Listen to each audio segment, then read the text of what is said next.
Olá, olá! Sejam todos muito bem-vindos à nossa live. Eu sou Lisiane Holdefer, sou fonoaudióloga e psicóloga, e hoje nós vamos conversar sobre um tema que pode mudar a forma como você compreende o seu sintoma, seja ele zumbido, hiperacusia ou misofonia. A gente vai falar sobre o barulho na mente, como o cérebro amplifica o zumbido, a hiperacusia e a misofonia. O pessoal tá chegando. Pessoal, se vocês acharem que tem alguém que pode se beneficiar dessa nossa conversa, desse bate-papo, já encaminha essa live para que todo mundo possa receber um pouquinho de informação e quem sabe acalmar o coração, né, e a mente, para a gente poder viver melhor, independente de zumbido, hiperacusia e misofonia, tá bom? Então vamos lá, você já sentiu que o som incomoda mais quando você está estressado, quando você está nervoso, quando você está irritado? Você já percebeu que o zumbido piora nos dias mais difíceis? Que certos sons, para quem tem sensibilidade auditiva, parecem irritar a alma? Então hoje esse é o nosso assunto, assim, porque esse sofrimento auditivo muitas vezes não começa ou termina no ouvido, ele passa pelo cérebro, pelas emoções, pela atenção, pelo foco e por tudo que a gente está vivendo. E isso pode modelar essa sensação, ou seja, ter dias em que isso está mais intenso ou menos intenso, em função das vivências e das experiências que eu vou tendo ao longo dos meus dias, tá? Eu coloquei aqui eu tenho algumas anotações aqui para colocar para vocês, porque eu fiz uma listinha aí de uma ordem para a gente poder conversar e eu tenho alguns pontos que eu gostaria de conversar com vocês. Um deles é como é processado lá no meu cérebro, tá? E aí a gente vai ver que isso é uma coisa fundamental. O som, ele não termina no ouvido. Então, a gente ouve pelo ouvido? Não, a gente ouve pelo cérebro. O ouvido é uma parte indispensável, importantíssima, que conduz o som até o maestro maior, que é o cérebro, que vai interpretar, codificar e decodificar essa informação sonora que foi recebida pelo nosso ouvido. Então a gente tem um som entrando pela orelha, só que esse som ele é transformado no impulso elétrico lá numa região da nossa orelha que é a cóclea, que é o caracol da audição. Tá? Então aqui nessa regiãozinha aqui, que é esse caracolzinho aqui, é o caracol da audição que a gente chama, a cóclea. Ele aqui do lado está o labirinto, os canais semicirculares que são ligados ao equilíbrio.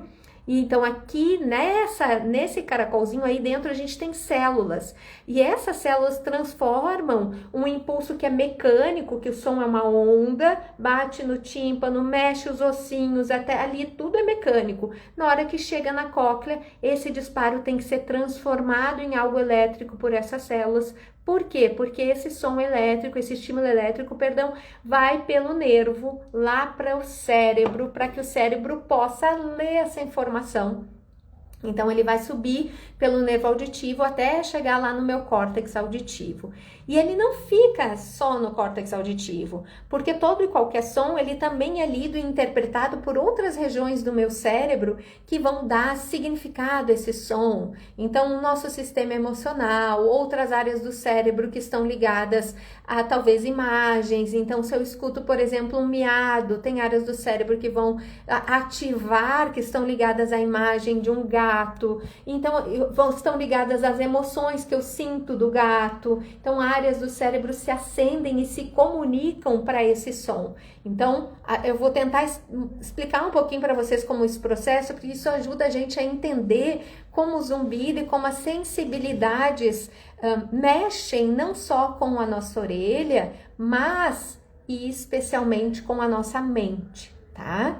Então, a gente tem processos ali, né? O som ele vai entrar lá pela orelha, vai seguir lá até o tímpano, do tímpano mexe os ossículos e aí vai lá para a nossa cóclea, que vai transformar essa parte mecânica em impulso elétrico pelas células ciliadas, e aí vão mandar esse sinal lá pelo nervo, que é o nervo coclear, né? O nervo, na verdade, vestíbulo coclear, que é o oitavo par craniano, que vai carregar essa informação lá para as vias centrais. E lá nas vias centrais, lá dentro no cérebro, ele vai passar por várias etapas. Então, ele passa pelo núcleo coclear, que fica na região do bulbo, lá já na parte central.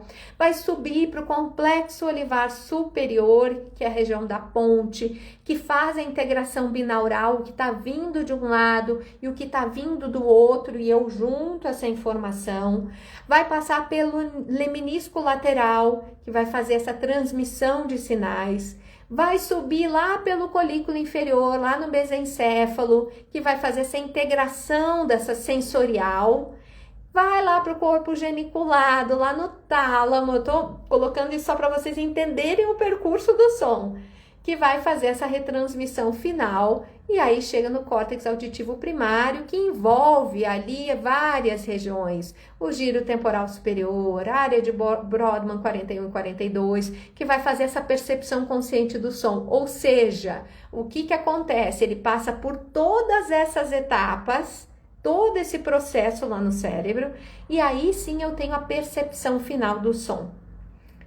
Ocorre que quando a gente ouve, é uma coisa tão natural, tão rápida, né, e tão mágica, eu diria, porque vocês percebam que, apesar de todo esse processo gigantesco, a gente não tem uma latência. A pessoa falou, eu ouvi, ela falou, ouvi, é um negócio extremamente rápido, né? Então, por quê? Porque essas áreas, elas funcionam numa velocidade absurda. E elas podem estar, sim, envolvidas na geração, na manutenção do zumbido, da hiperacusia e da misofonia. Então, vamos lá, vou fazer por etapas, tá? Para a gente poder entender onde e como se dá o zumbido, onde e como se dá a hiperacusia, onde e como se dá a misofonia. Então, no zumbido, a gente tem uma região local, gatilho principal ou mais comum de todos, é uma perda de audição, é um dano nesse caracolzinho aqui, lá nas células do caracolzinho da audição. Então, normalmente, o que a gente tem como maior gatilho mais comum, tá? É um dano que pode ser até temporário, então pode ser uma otite, que não foi nem aqui no caracol da audição, que foi antes disso, a otite, né? Que é temporária, mas que eu fiquei um tempo ali com uma privação de som, por exemplo. Pode ser uma perda de audição que nem aparece, que a gente chama de perda de audição oculta, perda auditiva oculta, nem aparece na audiometria ainda, de tão pequena que é. E esse pode ser um gatilho comum, né? Que vai lá e dá uma alteração na via central por meio da neuroplasticidade, que a gente chama de maladaptativa nas vias centrais. O que isso quer dizer? Meu cérebro, ele é plástico. Eu sou capaz de, se estimular meu cérebro corretamente, desenvolver novas e diferentes conexões no meu cérebro, por meio das células, das sinapses, das células nervosas. Então, digamos que eu decidi que eu quero aprender francês. Eu não sei francês, tá, gente? Eu só sei oui e merci e olhe lá. Então, digamos que eu decida que eu quero aprender francês. E que eu posso aprender francês? Posso, com maior ou menor dificuldade, eu posso aprender francês desde que eu estimule meu cérebro corretamente. Digamos que eu decidi aprender francês e eu fui para aula de alemão. Eu vou aprender francês? Não, eu posso até aprender alemão, mas francês vai ser impossível. Por quê? Porque eu não estou estimulando o meu cérebro da maneira correta para que a neuroplasticidade, para que essas conexões neurais ocorram para o armazenamento de uma informação em francês. Vai ter um armazenamento de informação talvez em alemão, mas em francês não. Então, o que acontece é que essa neuroplasticidade ela está ativa o tempo todo. Você está na rua, você está vendo coisas, você está sentindo cheiros, você está sendo estimulado, o seu cérebro está sendo estimulado. E por isso que é tão importante a gente se estimular, ler, assistir coisas, conversar, principalmente coisas interessantes, para a gente jogar a neuroplasticidade para um lado positivo. Porque essa neuroplasticidade, ela também pode acontecer para algo não tão positivo assim. O que acontece no zumbido é que apareceu uma privação aqui, mesmo que mínima, o cérebro se reorganiza para a ausência daquele som.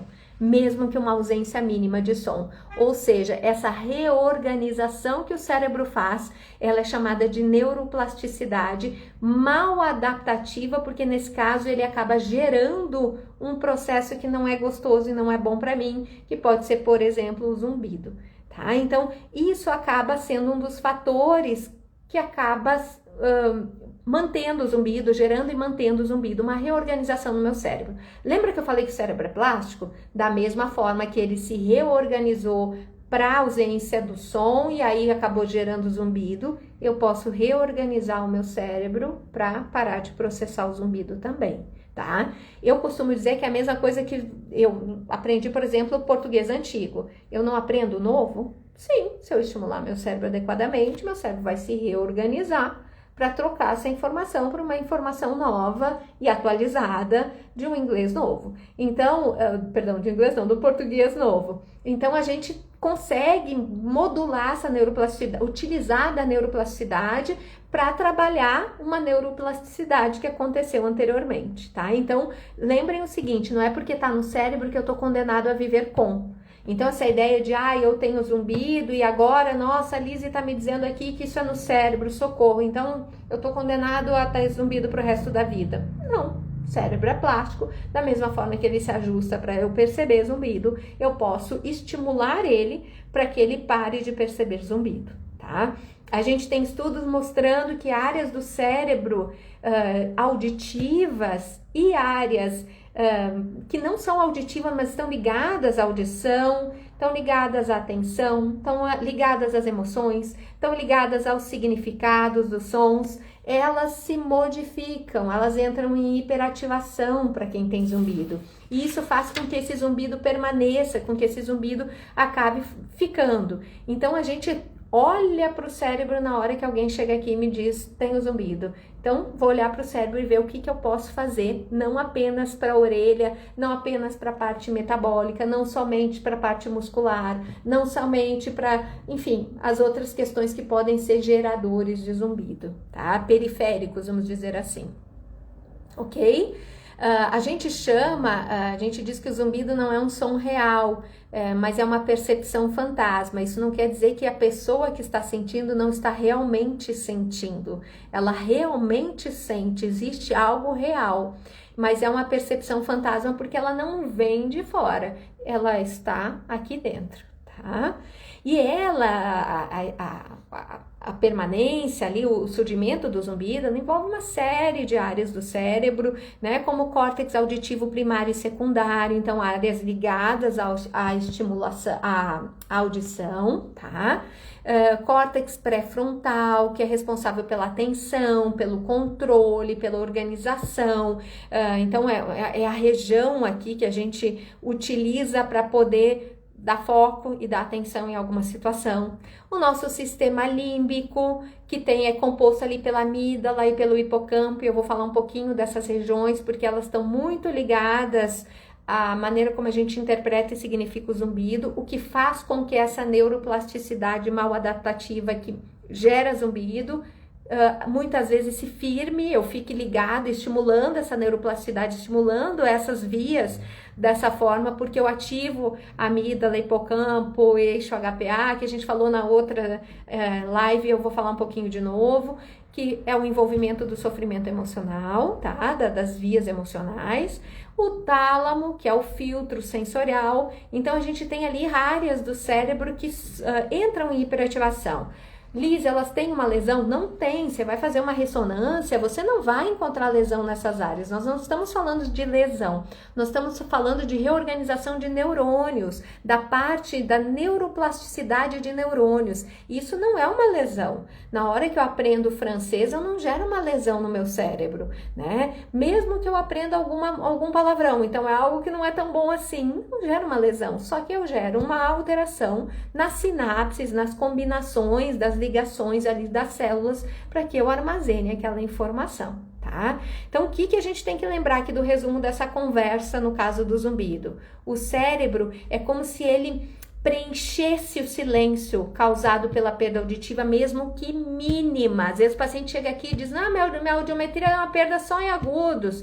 Normal para a idade, eu não gosto muito dessa fala do normal para a idade, mas enfim, normal para a idade de não tem relação com zumbido. Não, gente, qualquer tipo de perda, mesmo que mínima, às vezes até dentro dos parâmetros de normalidade, pode justificar essa circuitaria toda lá dentro do sistema auditivo, inclusive lá nas partes centrais, ser ativada e fazer com que a gente perceba um som interno que é o zumbido, ok? Agora, vou passar para a hiperacusia, para a gente tentar entender um pouquinho como e onde se dá a hiperacusia, tá? A hiperacusia é um aumento anormal da sensibilidade aos sons. Então, sons mesmo que eles sejam baixos ou que eles sejam de média intensidade, meu cérebro lê eles como se eles fossem gigantes, grandes, incômodos. Às vezes a gente sente até dor por causa do som. Então, é aquela pessoa que vai me dizer assim, olha, eu fico super bem quando tá só eu e minha esposa, mas quando chegam os netos que começam a gritar, eu amo eles, mas aqueles gritos me deixam endoidecidos, me deixam... né, eu perco até o raciocínio, porque aquilo ali me incomoda, às vezes até me gera dor, né? Então essa, por exemplo, pode ser uma fala de alguém que tem hiperacusia. Então a hiperacusia, ela tem a sua origem numa disfunção que não é na periferia, ela não tá ligada a uma perda de audição, tá? Pode ter uma perda de audição, mas ela não é gerada pela perda de audição. A hiperacusia ela é gerada por uma disfunção na regulação do ganho central, lá da via auditiva central. Então, lá na via auditiva, eu tenho um ganho da minha audição, só que é como se ele girasse o botão do volume super alto. Então, aquele som que era para chegar num determinado volume, chegou num volume máximo. E aí, eu tenho uma sensação gigantesca desse som, tá? E essa situação, né, ela tem um local principal, que é uma disfunção na regulação do ganho central.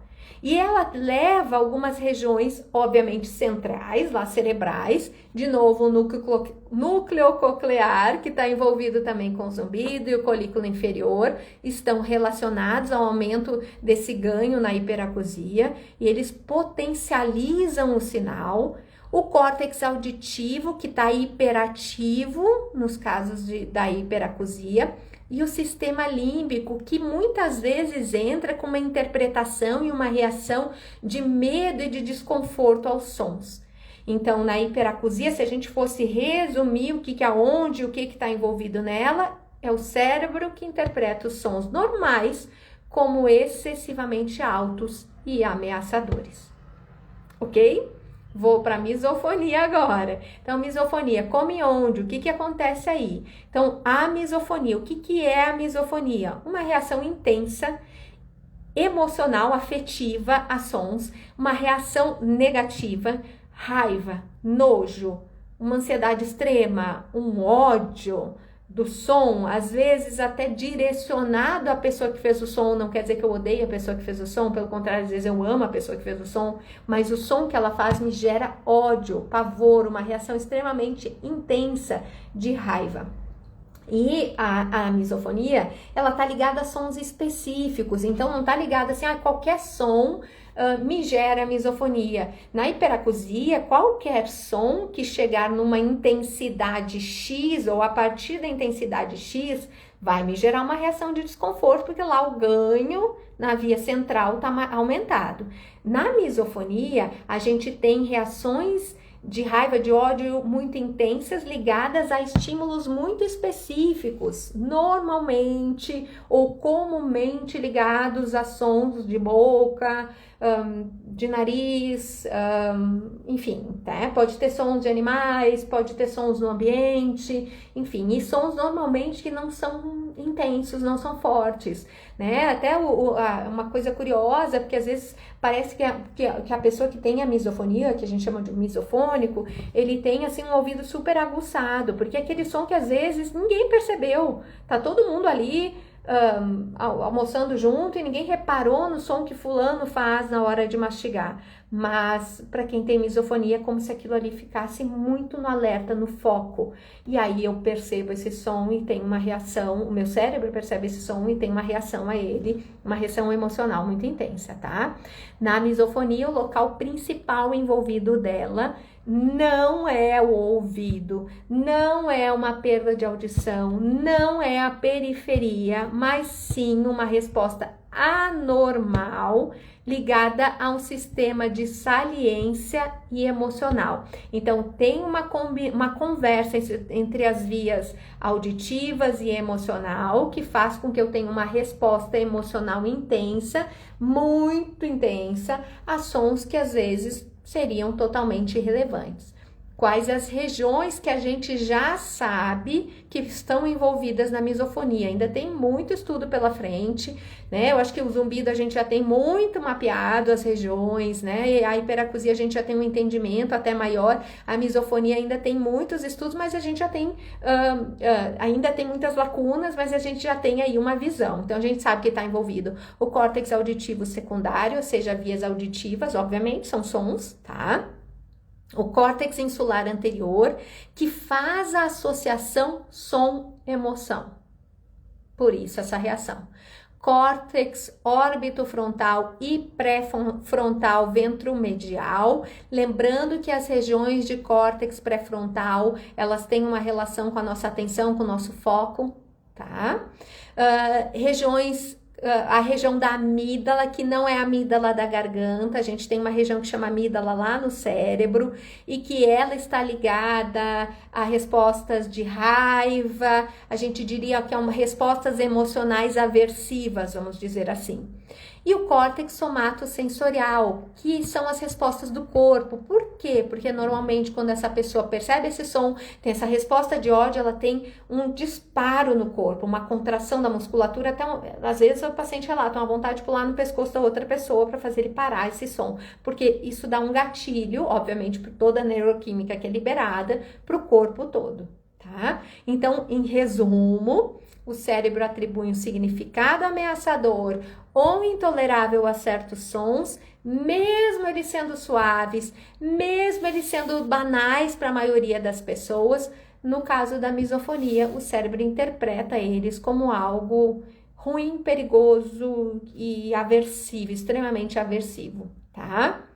Então, para a gente lembrar que no caso do zumbido, a origem pode ser na periferia, em várias regiões, não só na região auditiva, muscular, somatosensorial, né? Ou na questão metabólica, enfim, infecções, inflamações, ou até distúrbios do estômago e tal, mas quem lê essa informação, quem vê essa resposta e quem acaba ligando uma circuitaria central que faz com que o zumbido apareça e permaneça. No caso da hiperacusia, é a região central, é a região do ganho dos sons, onde a gente dá volume para os sons lá na via central e que entra com essa amplificação, digamos assim, dos sons. E no caso da misofonia, novamente, região central é o cérebro de novo, por isso que essa live é sobre como o barulho na mente, porque na verdade é o cérebro que está envolvido nisso, e essa ligação entre essa interpretação que eu faço desse som, né, que entrou, essa resposta emocional a esse som, tá? Pessoal, vi que tem umas perguntas, mas eu vou responder só no final, tá bom? Estão me perguntando se eu tenho zumbido. Não, mas eu já tive. Eu posso contar depois pra vocês os episódios de zumbido que eu já tive. Eu tive um que eu lembro muito nitidamente, enfim. Mas eu conto pra vocês. Vamos lá, já vou terminar, tá? Só pra ficar um conteúdo que eu acho que isso pode ajudar a gente a entender, a compreender até a complexidade do tratamento do zumbido e a compreender que talvez a gente tenha que olhar para outras áreas que não só para a questão auditiva, tá? Então a gente tem que olhar para o cérebro, isso é de extrema importância na hora que a gente vai tratar zumbido, hiperacusia e misofonia, tá? A gente está lidando com o cérebro, muito mais do que só orelha, cérebro, ou do que só músculo, ou do que só metabolismo, ou do que só um estômago, cérebro. Tá? O intestino, enfim, tá? Então, o que a gente tem que entender? Que o cérebro, ele tem um sistema de atenção seletiva e a gente acaba gerando uma hipervigilância nessas situações. Então, no caso do zumbido, é como se eu ficasse, para muitos casos, ficasse hipervigilante. Aí ele tá aí? Não tá. Aumentou. Ó, agora ele mudou. Hoje tá estranho. Acordei, cadê ele? Oxe, não tá aqui. Ah, tá aqui, ó, viu? E eu vou atrás dele. Então, eu fico super vigilante ao som. A mesma coisa acontece com sons gatilhos, por exemplo, na misofonia. Entrei no ambiente, tem gente comendo. Eu já fico atenta esperando o som acontecer. Se é o som XYZ que me gera gatilho, eu já antecipo a possibilidade desse som acontecer. Tá? No caso da sensibilidade auditiva, eu tô indo num local, numa praça de alimentação, já antecipo, já fico hipervigilante para ver se alguém vai deixar cair um prato, ou um som mais alto, ou se é na hora do pico, eu nem entro na praça de alimentação, porque afinal vai estar forte, evito. Né? Tem o envolvimento do sistema límbico, que são as nossas emoções, do córtex pré-frontal, que dá atenção, foco e acaba contribuindo aí para a hipervigilância, e envolve neuroplasticidade. Então a gente consegue, ele é gerado por uma mudança plástica no cérebro, e é por meio dessa mudança plástica no cérebro, muitas vezes, que a gente consegue resolver essas questões, tá? Então, quando o cérebro interpreta o som como uma ameaça, como algo negativo, ele aumenta a atenção, e isso a gente chama de hipervigilância auditiva. Tá? É como se o cérebro dissesse: esse som é perigoso, presta atenção, fica alerta, fica atenta, não deixa isso passar não, porque isso pode ser péssimo para você. Qual o resultado disso? Mais foco, mais estresse, mais ansiedade, o som parece maior, parece mais invasivo, eu pareço perder o controle dele, porque na verdade eu estou tentando controlar, ficando focado nele, e a sensação que eu tenho é que eu não tenho controle nenhum. Tá? Nos casos de zumbido, o cérebro pode aprender a manter esse sinal ligado, né, por repetição e por reforço. Em casos de hiperacusia, até sons leves, às vezes, são ligados são entendidos como perigosos e vai ativando aí o nosso sistema de defesa. E na misofonia, o som vira um gatilho emocional direto. A primeira situação que eu tenho é raiva, angústia, impulso de fuga, ódio, tá? E aí a gente tem um papel muito importante do nosso sistema límbico. E aí a gente vai entrar com alguns fatores que são super relevantes para a gente pensar. O nosso sistema límbico é o responsável por nossas emoções, tá? E para as nossas reações frente a situações de perigo. No caso dessas condições, a gente tem a ativação de sistemas de defesa. A amígdala, que eu falei que não era da garganta, é lá no cérebro, e eixo HPA, hipófise adrenal. Então, eu vou falar um pouquinho disso já, tá? A gente tem as emoções que são condicionadas, a gente tem experiências prévias negativas relacionadas ao som e que acabam fazendo esse envolvimento todo. Então, o nosso sistema límbico, o nosso sistema emocional, ele processa medo, raiva, angústia, enfim, apreensão, e ele também está ativado nessas condições: zumbido, hiperacusia e misofonia. Então, um som que podia ser interpretado, vamos dizer assim, como neutro, ele acaba se tornando intolerável se for associado a uma memória ruim, ou a uma ideia de que ele possa ser algo perigoso, ou se ele for ligado a algum trauma, ou a uma situação repetitiva de estresse. Pronto, a gente já faz um link de que esse som representa algo ruim ou perigoso. E aí o corpo entra em alerta, o coração acelera, os músculos tensionam, o nosso sistema de defesa, né? A gente vai reagir, vai lutar, fugir ou paralisar, né? Mas o que entra aqui pra gente, que a gente tem que lembrar, é a luta e fuga. Então o corpo todo vai se preparar para lutar ou fugir, tá? Isso tudo acontece inconscientemente, gente. A gente não diz: então agora vamos lá, coração, acelera, vamos embora que nós vamos ter que correr. Não, tá? É automático, porque o cérebro interpretou que eu tô numa situação de perigo, ele vai lá e ativa essa reação do meu corpo, tá? Tudo isso ocorre mesmo que o som não seja objetivamente perigoso. Então, não tem um som, por exemplo, que gera gatilho na misofonia, ele não é perigoso, né? Um som da hiperacusia, ele não tem o risco de me gerar uma perda de audição, ele não é perigoso, mas o meu cérebro interpreta dessa forma, tá? É como se o cérebro dissesse: esse som é uma ameaça, é um perigo, mesmo que ele não seja. Então, a gente tem ali o nosso sistema de defesa, que é a amígdala e o eixo HPA, basicamente. E esse sistema é um conjunto de estruturas cerebrais e hormonais, química, neuroquímica cerebral, que permite ao organismo detectar ameaça, reagir para essas ameaças, para garantir a sobrevivência. Então, a amígdala, que é essa lá no cérebro, ela é uma estrutura aí do sistema límbico, do nosso sistema emocional, que é fundamental para a detecção de ameaças. E para uma geração de uma resposta emocional rápida para a defesa. Então, ela está principalmente ligada a sensações de medo e de aversão. E quando ela é ativada, ela aumenta a vigilância, porque se eu estou sob perigo, eu não vou relaxar. Então, já falei isso talvez em outras lives, vocês vão lembrar de tipo, olha pessoal, tem uma cobra aí no lugar onde vocês estão, não se preocupem, fiquem tranquilos, vamos ficar aqui conversando e batendo um papo, tá de boa. Se você sentir alguma coisa, ouvir um barulhinho, sentir uma coisinha aí no seu pé, você me avisa que eu chamo alguém aí para ir resgatar a cobra para você, né? A sua amígdala não vai deixar você ficar tranquilo e sossegado, porque o que ela vai fazer? Fazer você sobreviver. Cobra é o quê? Ameaça a sua vida, se ela me picar, eu posso morrer. Então, a tua amígdala vai estar ativada o tempo todo, hipervigilante, sentindo que não existe, porque talvez você vá sentir uma coceira no pé que não existe, você vai escutar um barulhinho que não tem, porque você vai estar hipervigilante em busca de qualquer sinal que possa ser significado de perigo. E isso vai gerar esse aumento da vigilância, acaba aumentando a ansiedade. Ninguém fica vigilante numa situação de perigo e sossegado, zen e tranquilo. Nem pode, né? Eu preciso responder coerentemente a isso para me defender. E aí, nisso, o corpo se prepara para lutar e para fugir.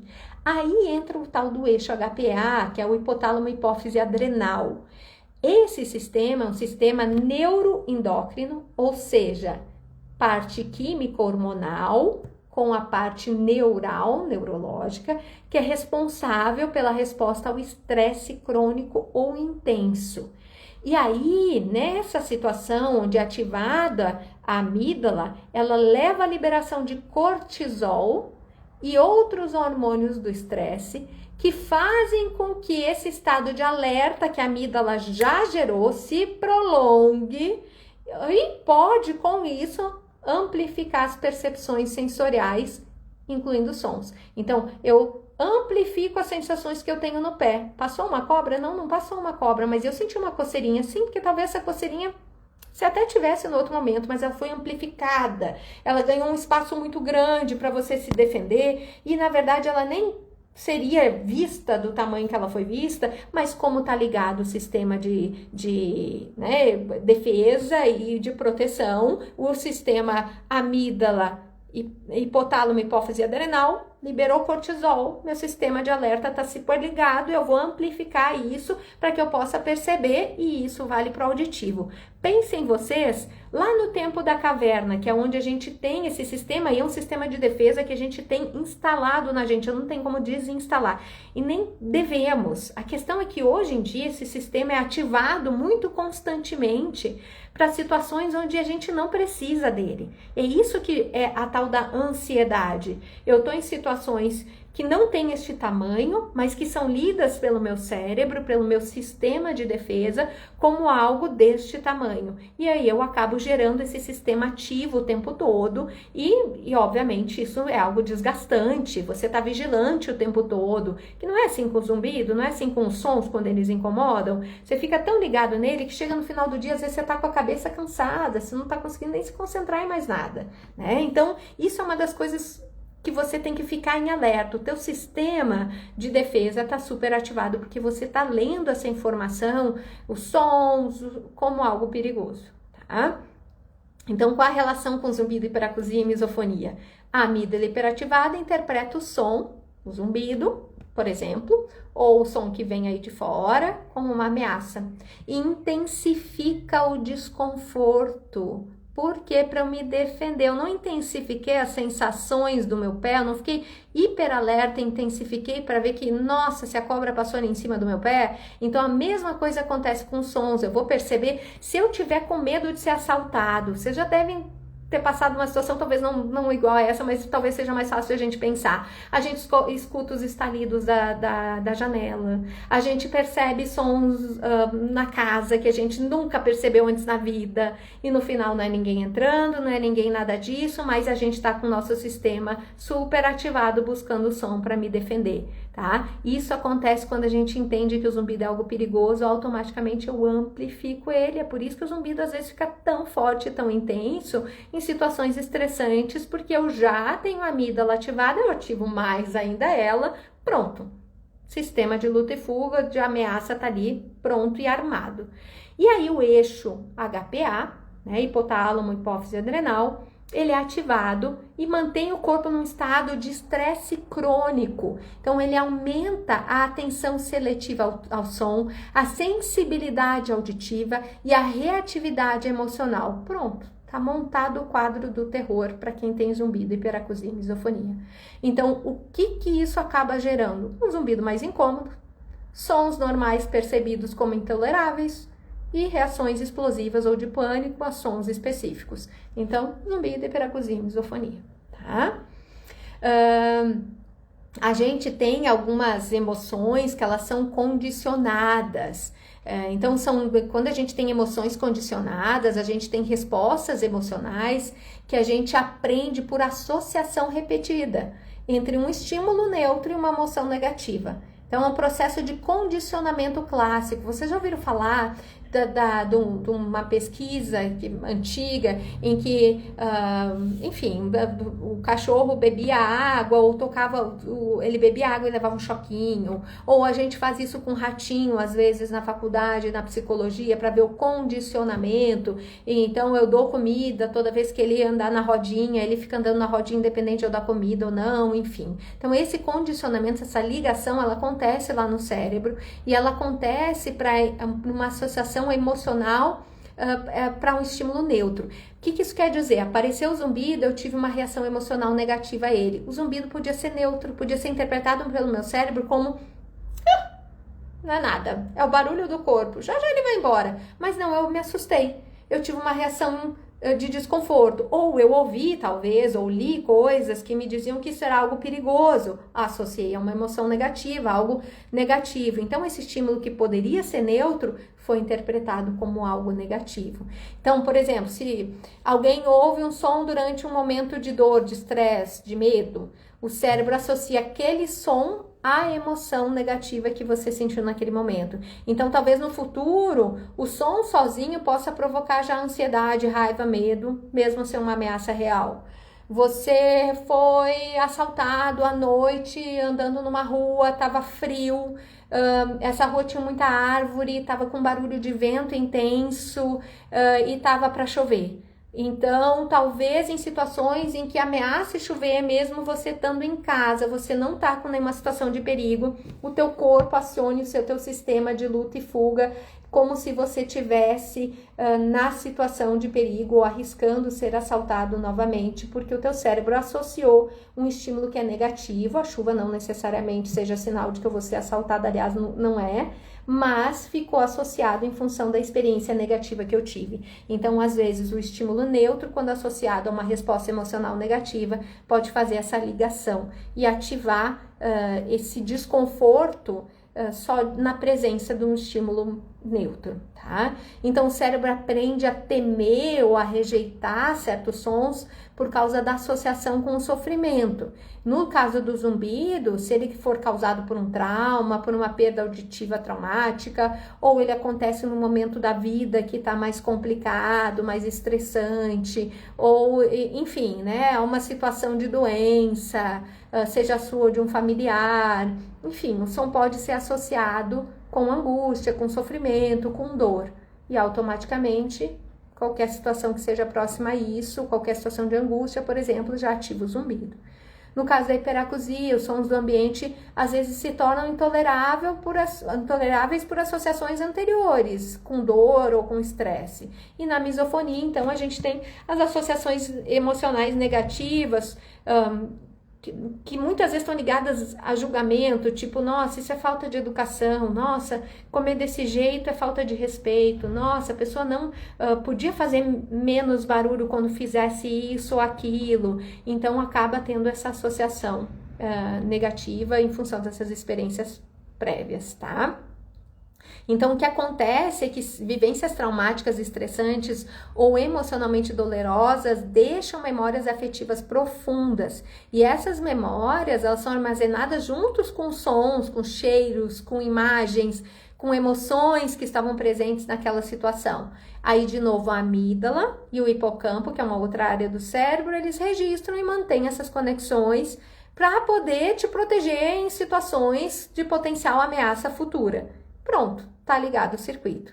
Então, as pessoas que vivem experiências negativas com sons durante um período de estresse intenso podem ter uma baixa tolerância a sons e as sensações internas, podem desenvolver hiperatenção auditiva, hipervigilância, reatividade, né? Então, o zumbido pode, inclusive, lembrar um momento traumático difícil da vida, a hiperacusia pode estar ligada, talvez, a um som intenso ou incômodos que deixam marcas emocionais, e a misofonia, as experiências negativas frente aos estímulos repetitivos, né, que são os estímulos gatilhos, podem estar relacionadas a vivências irritantes e angustiantes prévias, tá?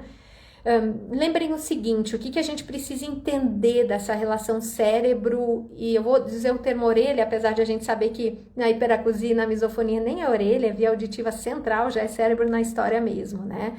Mas pensem o seguinte, o cérebro é como um alarme de incêndio.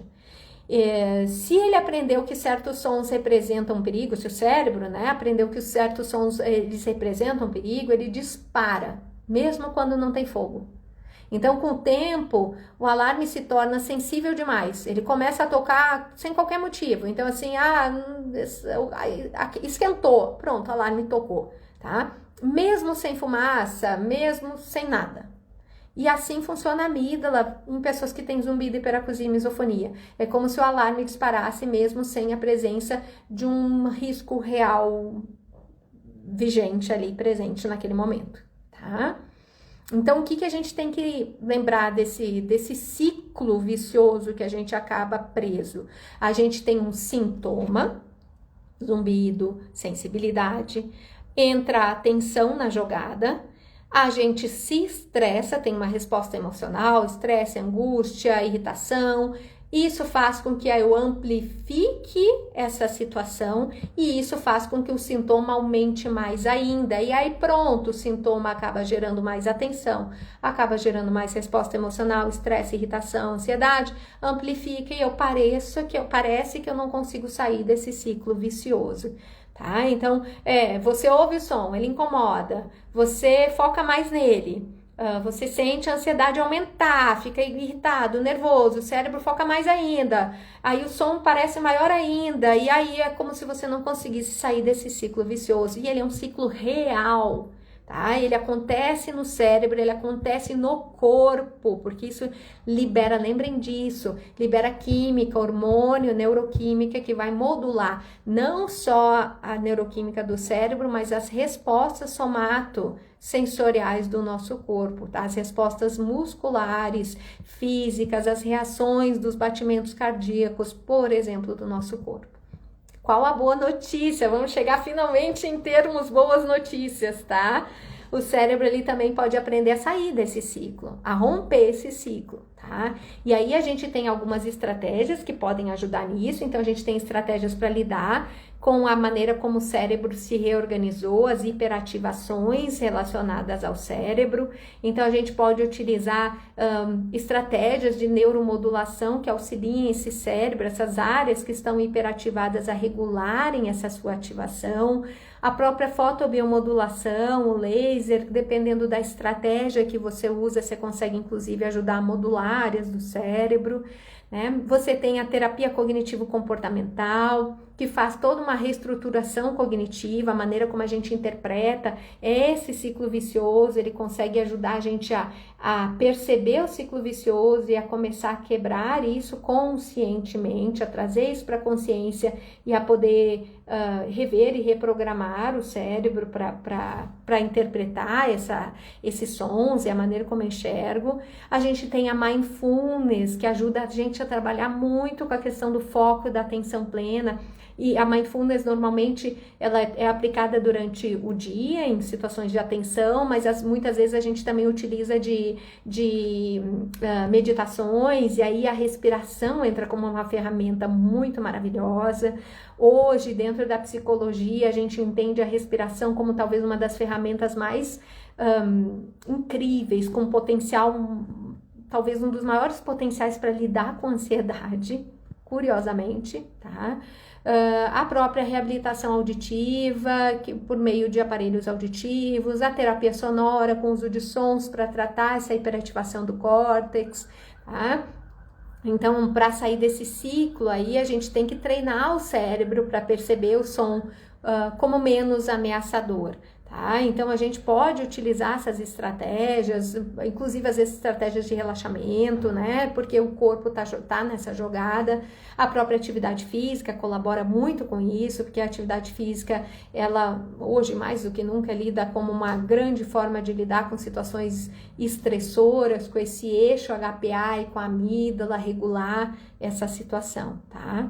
Então, o que eu quero que fique para vocês? Que o zumbido, a hiperacusia e a misofonia, eles são reais, o sofrimento é real, tá? Não é uma invenção da sua cabeça, não, tem modificações neuroplásticas no cérebro que fazem com que esse sofrimento permaneça, tá? Mas também é real a nossa capacidade de mudar, de adaptar, de aprender, de desaprender, de modular o nosso cérebro, tá? Isso é um fato. O que hoje causa dor pode amanhã causar indiferença ou até ser, não sei se a palavra é bem essa, mas esquecido ou ignorado completamente, tá? Então, se você sente que seu cérebro está amplificando o som demais, talvez seja uma das coisas para você focar em trabalhar de forma a ensinar o seu cérebro a ouvir com mais calma, modular, se reorganizar, tá? Não sei se isso fez sentido para vocês, se isso faz sentido para alguns de vocês, né? E aí, se fez, contem aqui, vamos ver o que a gente pode fazer para nos ajudar em conjunto e buscar aí alternativas para vocês se tratarem. Muitas vezes, né, e vocês vão ver que eu tô com as perguntas que botaram na caixinha de perguntas e eu vou começar a respondê-las agora. A gente tem mais 10 minutinhos, Jesus, falei demais, foi mal. Mas é porque faz sentido, né? Ótimo, porque eu acho que isso, a gente entender como a gente funciona, tem uma mágica, que é o fato de eu entender o que está acontecendo comigo. Então, aquilo que parece meio sem controle e que gera muita angústia, a gente não ter controle da gente mesmo, começa a ficar compreensível. Não, que ó, minha amígdala, meu eixo HPA deve estar aqui, ó, 1000 pelo Brasil agora. Peraí, calma aí, deixa eu olhar se isso aqui é real ou se eles estão engrandecendo esse sentido. O zumbido tá forte. Será que tá forte mesmo? Será que não foi só o meu eixo ali ativado? Ele piorou. Será que piorou mesmo? Será que não é esse eixo ali que ativou e a minha sensibilidade aumentou? Porque ele é capaz de aumentar a minha sensibilidade? E aí eu começo a olhar com menos medo para algumas situações, né? Então eu começo já a mudar um pouco esse ciclo em que eu me encontro muitas vezes na sensação de estar presa nele, tá? Então, aí vai. Eu vou responder as perguntas que estavam na caixinha, não são muitas, e aí eu vou respondendo aqui que eu vi que foram aparecendo muitas, mas eu queria trazer essa informação para poder concluir o raciocínio, para vocês poderem usar isso como uma ferramenta para vocês, tá bom?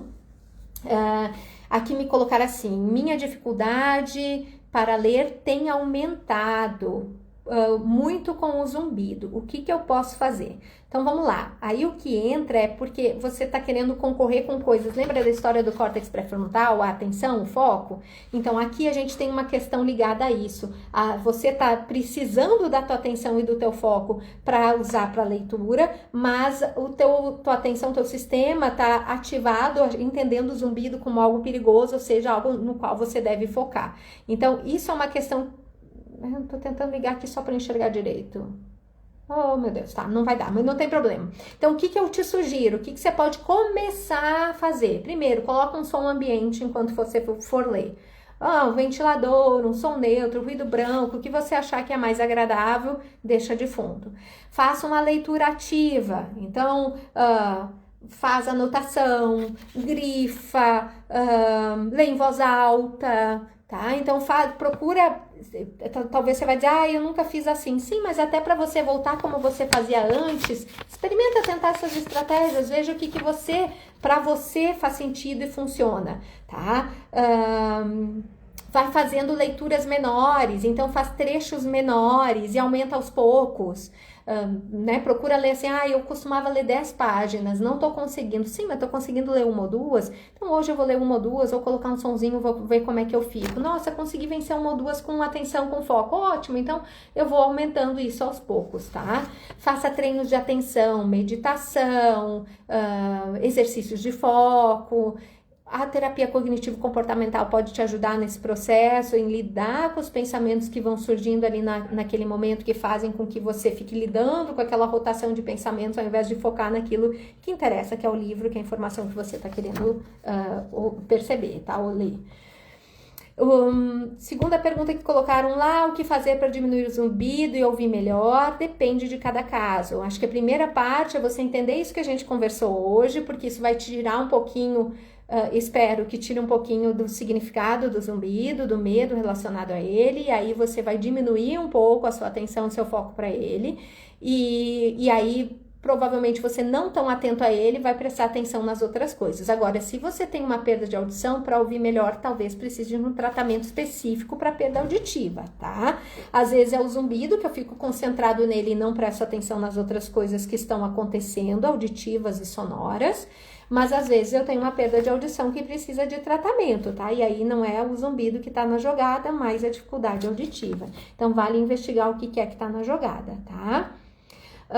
Outra pergunta, perda de audição de 70% com zumbido e sensibilidade a barulho, por que isso acontece? Tudo que a gente conversou aqui hoje, tá? Então, a gente tem uma modificação periférica, mas a gente tem uma modificação central, e são duas situações que mexem com áreas muito próximas, muito parecidas. A hiperacusia e o zumbido, eles ativam áreas muito parecidas lá na via auditiva central. Então, por isso que é tão comum os dois acontecerem juntos, né? Não é infrequente. Então, olhar para isso para poder pensar, né, qual seria a melhor estratégia de tratamento para o seu caso, tá? Zumbido e perda de audição em um dos ouvidos, pode dar tontura, vômito e fraqueza? Não, hipótese alguma, zumbido não causa perda de audição, zumbido não causa tontura, zumbido não causa dor de cabeça, zumbido não causa nada, a não ser irritação, desconforto, medo, enfim, mas zumbido é um sintoma, ele não é uma doença.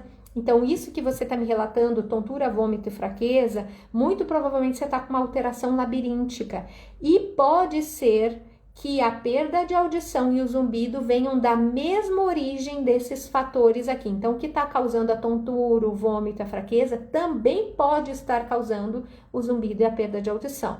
Procure um médico, tá? Médico otorrinolaringologista, otoneurologista é a primeira coisa que você deve fazer. Para depois, se for o caso, ser encaminhado para outros profissionais, fonoaudiólogo e tal, mas a primeira parte é identificar o que é que está gerando isso. Porque talvez tenha que tratar aí uma questão objetiva do que está gerando isso aqui, tá?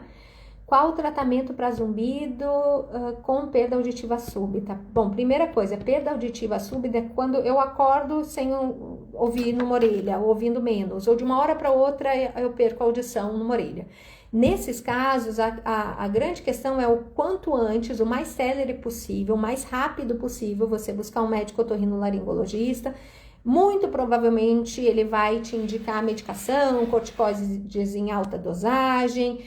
Quanto antes você for, maior a chance de você recuperar a audição e automaticamente o zumbido também melhorar ou eliminar. Às vezes é indicado uma injeção intratimpânica de corticoide para alguns casos, e então isso é avaliado pelo médico otorrinolaringologista, otoneurologista. E aí, se depois disso ficar a perda de audição e ficar o zumbido, aí os tratamentos têm que ser avaliados individualmente. Às vezes pode ter até questões musculares envolvidas na permanência desse zumbido, a própria perda de audição que foi gerada pela surdez súbita, é o gatilho, né, para toda essa circuitaria central aqui se formar, e aí trabalhar, se for possível, a perda de audição, né, e tem que ver se é o caso de um aparelho poder ajudar com isso, e talvez ainda, ou somado a isso, uma estimulação para as áreas hiperativadas lá do cérebro, tá? Muito bem, vamos ver perguntas aqui.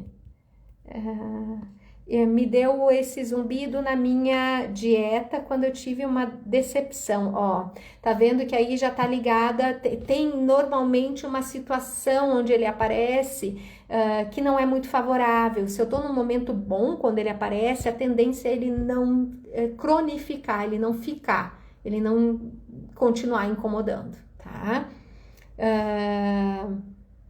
Aqui a Graziele, como consigo dispersar o zumbido? Preciso de ajuda, muito angustiante. Então, revê essa live, vê o que você já consegue botar em prática, verifica os teus pensamentos, escreve sobre como você pensa a respeito dele, começa a questionar com os dados que a gente trouxe, vê as lives anteriores que eu trago dados sobre isso, tem live que a gente falou sobre a significação do zumbido, os significados que eu dou, põe no papel, adoro papel faz a gente enxergar o que está passando na cabeça. E aí, a partir daí, eu começo a conseguir ter argumento com as coisas que estão passando na minha cabeça, né? E, obviamente, procure ajuda especializada, né? Nem sempre, tem certas coisas que a gente vai precisar de acompanhamento para vencer, né? Então, tem guerras que a gente precisa de um parceiro para vencer, que a gente não consegue vencer sozinho.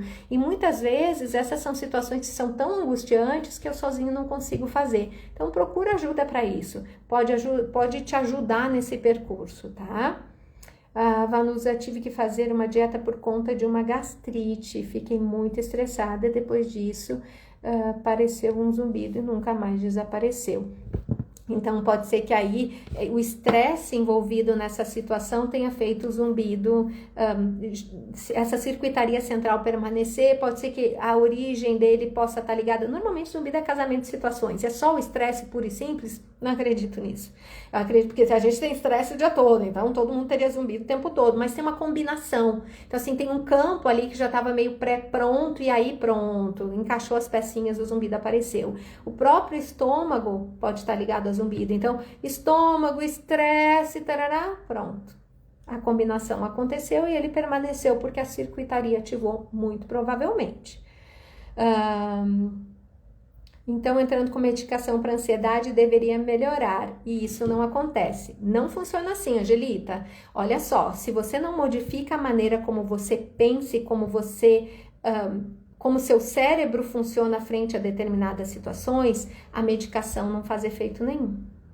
Então, a medicação não é pura e simplesmente eu regular a neuroquímica. Eu preciso regular a maneira como eu faço a circuitaria ativar. Se eu continuar olhando para ele como uma situação de perigo, se eu continuar olhando para o zumbido, não tem remédio que pare isso, né? Eu posso botar doses e doses, eu vou liberando, as doses que eu tô dando ficam tentando mascarar outra, na verdade vai gerar talvez até uma confusão maior. A gente tem uma fantasia de achar que os nossos problemas emocionais podem ser resolvidos por medicação. Eles podem ser, a medicação, e volta que eu não sou contra a medicação de jeito nenhum, acho que em alguns casos ela é um super aliada. Agora, medicação sem mudança de consciência, de pensamento, de comportamento, sem uma mudança real, é mascarar situações e não resolver.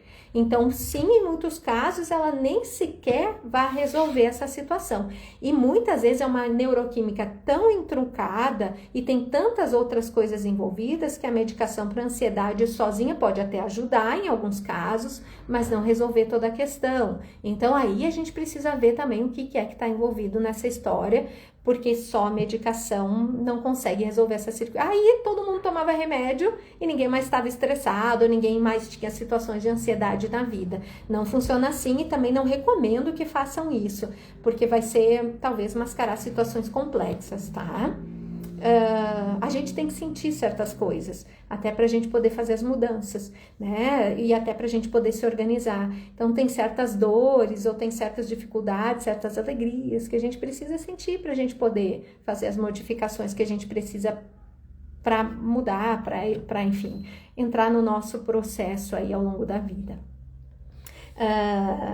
Marine, tenho zumbido nos ouvidos há muitos anos, junto com ele tenho um mal-estar na cabeça. Tenho também uma hérnia de disco cervical. Tenho medo que seja algo grave esse mal-estar. Primeira coisa que eu te faço, vai no médico e tira essa fantasia de algo grave da cabeça. Fantasia porque eu tô confiante que não é nada, tá? Mas eu acho que, eu sou fã da ideia. Se eu acho que tem alguma coisa séria, mesmo que não me indiquem, eu quero que investigue. Tá? Então, às vezes, eu até ligo para o médico, e o médico diz, não tinha indicação de uma ressonância, mas dá para fazer, o paciente está ansioso, está nervoso, só para mostrar, para enxergar que não tem nada ali, que não tem nada mais. Então, se isso está passando na tua cabeça, vai atrás de tirar isso da tua cabeça, com coisas que possam fazer isso tirar, que é o quê? Um exame de imagem, a gente tem recurso para isso, vai olhar se tem alguma coisa mais grave. Agora, o que você está me relatando pode perfeitamente ser alguma coisa muscular, você tem hérnia, aqui a gente tem relação dessa musculatura também, tá? A cabeça, ela é cheia de músculos e inervações que tem relação com a cervical, com as costas como um todo,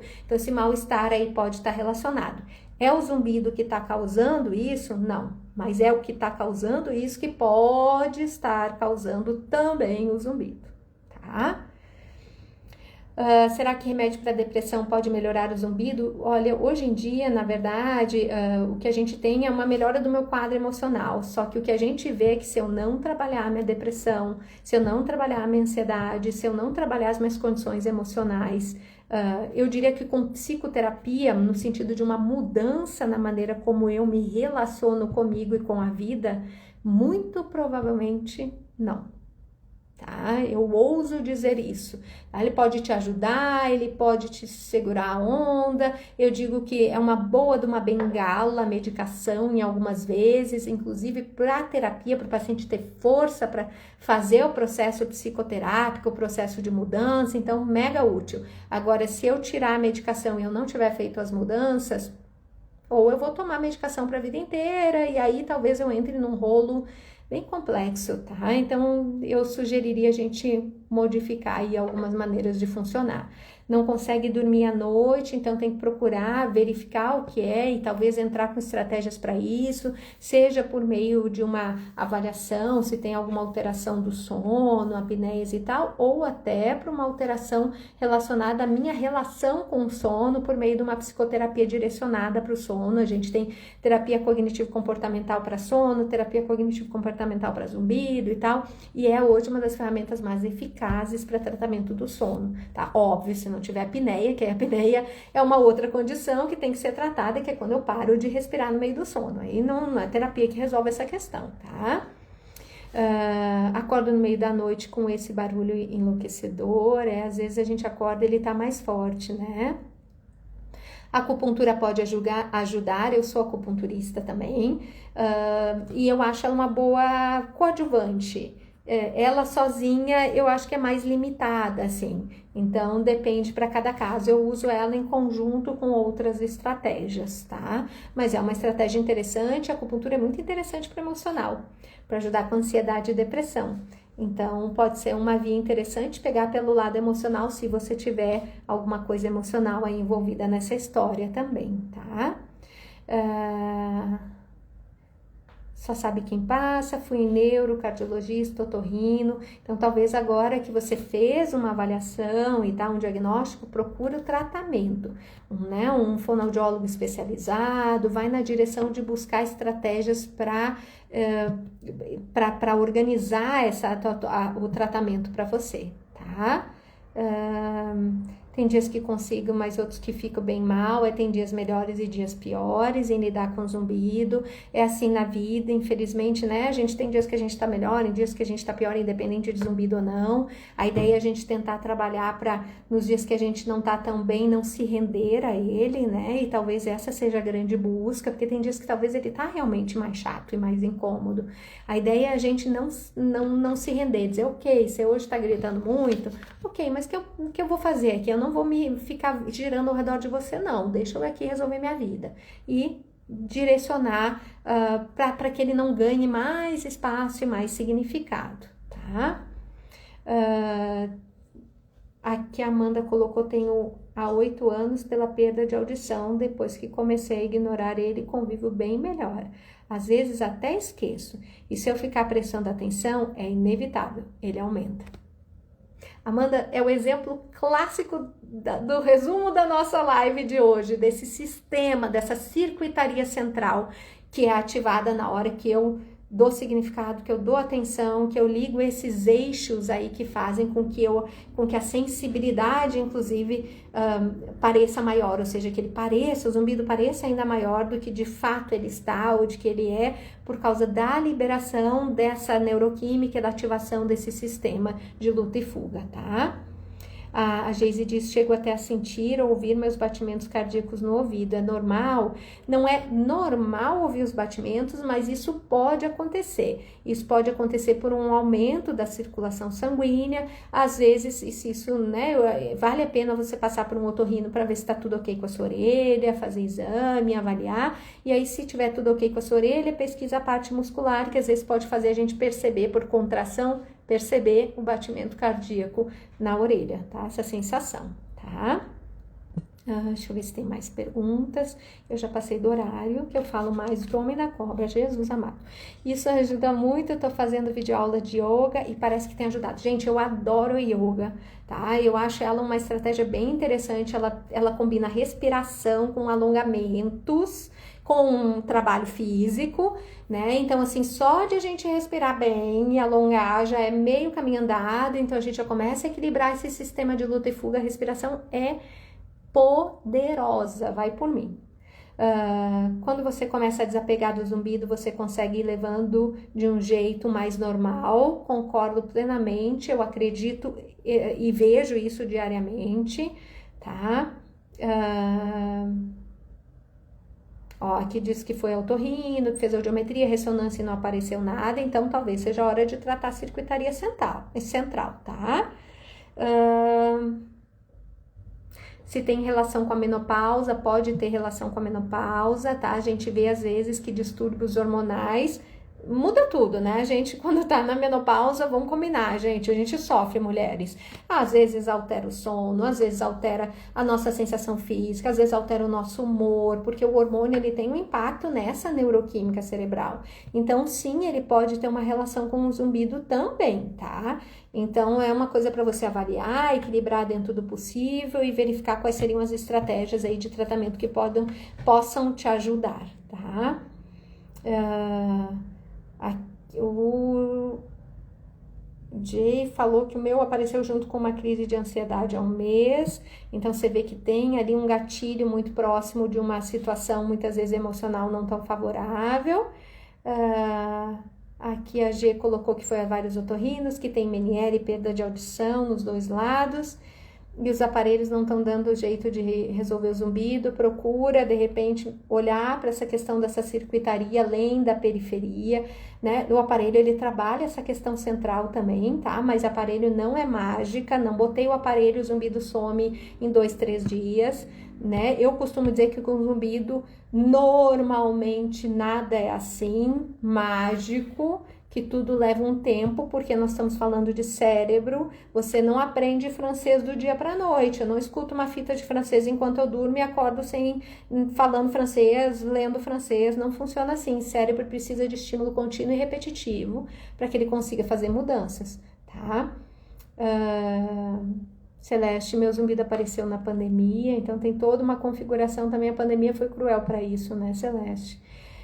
Eu fui num casamento, cheguei em casa com aquele barulho no ouvido pós-festa e nunca mais parou, faz um ano, às vezes porque tá ligado a um trauma que aconteceu ali na região, e aí talvez tenha ligado a algum medo que você tenha ficado, porque ele não foi embora no outro dia, normalmente vai, e aí pronto, montou a circuitaria central.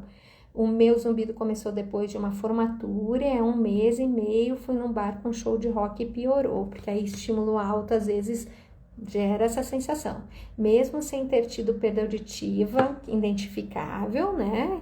Pode ter aumentado o zumbido ou foi só a percepção que aumentou? Eu ouso dizer que foi a percepção que aumentou, tá? Eu acho que essa circuitaria aí deve ter se ativado, porque você foi para um bar, som alto, a tendência é mesmo quem não tem zumbido sair com zumbido.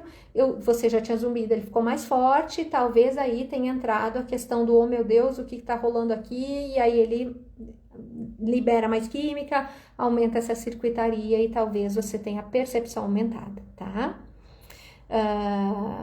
A Aqui a Tatiana falou de falta de estradiol para o zumbido, então regula a questão hormonal, né? Muito comum na mulher na menopausa, estradiol, progesterona, então verifica isso para ver se te ajuda. Tenho medo de fazer exame e achar algo grave, eu entendo, você tem um bebê de 2 anos e meio. Agora pensa o seguinte, o medo vai te gerar muito mais transtorno do que você ir lá e olhar. Você tem muito mais chance de não ter absolutamente nada de grave do que ter algo grave. Assim, as condições, as porcentagens de chance disso é muito maior para não ter absolutamente nada do que ter. E a fantasia de poder ter talvez vai ser como se você arrastasse uma bola de metal colada lá no teu pé, né? Aquela coisa de você arrastar a dor por tanto tempo e às vezes é você olhar aquilo ali e dizer, viu, era isso. Se tiver alguma coisa, normalmente o que está envolvido aqui, normalmente quando aparece, e que também é bem raro, gente, não é nada comum, é o schwannoma do acústico, que é um tumorzinho que acontece no nervo auditivo, é benigno, não é maligno, não é câncer, tá? Mas ele também vem junto muitas vezes com outras queixas, com perda de audição unilateral, com outras alterações. Eu te diria, vai tirar essa bola de ferro do seu pé. Você tem um bebê de 2 anos e meio que precisa de uma mãe sossegada, tranquila e de bem. E eu acho que você arrastar um medo desses é tão ruim quanto talvez descobrir alguma coisa que eu não acho que você vai descobrir e depois você vem me contar, tá? Mas eu espero que você faça os exames para tirar essa fantasia da sua cabeça, tá? Acho que não tô bem da cabeça. Você tá assim, você só tá com medo. O medo faz isso com a gente. Tá tudo bem. Ok, gente, eu vou ter que ir embora, porque eu também preciso ir embora para casa, estou no consultório até agora, tá? Então, aqui tá perguntando de menopausa, a gente já conversou. Diabetes e zumbido tem relação? Tem sim, tá? Alterações da glicemia, o ouvido é super sensível à glicemia. Eles só passam remédio para ansiedade, fico perdida, Dani, procura outros profissionais que possam te oferecer outras estratégias de tratamento. Não tem um remédio para ansiedade, não tem nada contra ele, mas precisa trabalhar outras questões. Você já está vendo que só medicação não é a solução. Então, vamos procurar outras estratégias, tá? Pesquisei muito sobre profissionais aqui na região e não tem. Isso é uma grande questão, às vezes, de a gente encontrar aí perto da gente alguns profissionais, né?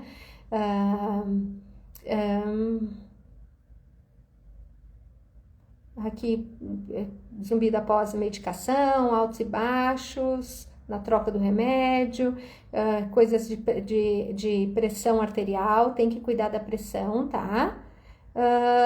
Bom, gente, eu vou me embora, quero agradecer imensamente vocês estarem aqui hoje. Eu espero que essas informações realmente, de alguma maneira, possam impactar positivamente a maneira como vocês estão lidando com esse desafio, com essa dor, que é o zumbido, a hiperacusia e a misofonia, que vocês busquem soluções, encontrem soluções.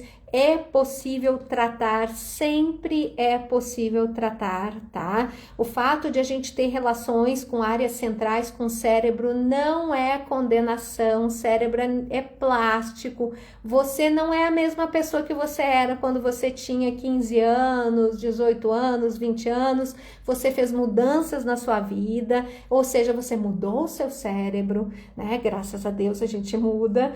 E isso é possível também na direção do zumbido, que o cérebro aprendeu para manter e para manter essa circuitaria, ele também é capaz de desaprender. A gente só precisa estimular ele da maneira mais adequada possível, tá?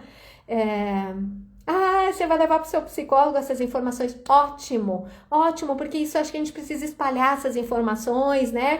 Porque são coisas que com certeza seu psicólogo conhece, mas talvez essa ligação com o zumbido, com a hiperacusia, com a misofonia, seja algo que ele não conheça. Apesar de conhecer toda a circuitaria central, todo o sistema límbico, eixo HPA e tal, muito provavelmente, com certeza, ele entende disso. Mas talvez como isso se relaciona com essas vias auditivas, ele não tenha conhecimento. Então, leva isso, né? Quem sabe ajuda ele a te ajudar ainda melhor, tá bom? Um beijo grande, gente. Muito, muito, muito obrigada. Daqui a 2 semanas eu espero vocês. E se vocês quiserem deixar sugestões, eu fico meio com medo de ficar repetitiva. E então, se vocês tiverem alguma sugestão, mandem para mim, porque a gente já vai tentando aí trazer informações novas para você, tá bom? Um beijo, boa noite.